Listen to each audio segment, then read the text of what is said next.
গুরুত্বপূর্ণ কথা আপনি পাবেন। তাহলে যেমন আলহামদুলিল্লাহ রাব্বিল আলামিন, আমরা শুকরিয়া আদায় করি সবসময়, কিন্তু এই কথাটার অর্থ কি এটা আমরা জানি না। এর কথাটার অর্থ হলো যে আল্লাহ কি সবচেয়ে শ্রেষ্ঠ বা নিয়ামত দানকারী, আলহামদুলিল্লাহ রাব্বিল আলামিন, সকল প্রশংসার মালিক আল্লাহ, সকল প্রশংসার মালিক রব, এই কথাটা। তাহলে এই প্রশংসা পাওয়ার আর কেউ যোগ্য নাই। যদি কাউকে যোগ্য করা হয় তাহলে শিরক করা হলো তার সাথে।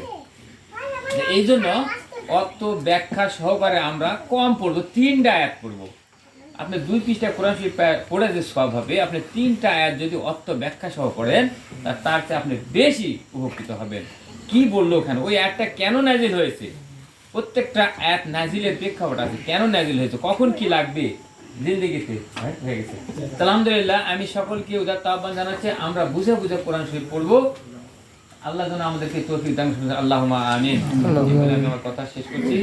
সকলের সুস্বাস্থ্য দীর্ঘ কামনা করি, ইমান সহ হায়াত কামনা করে।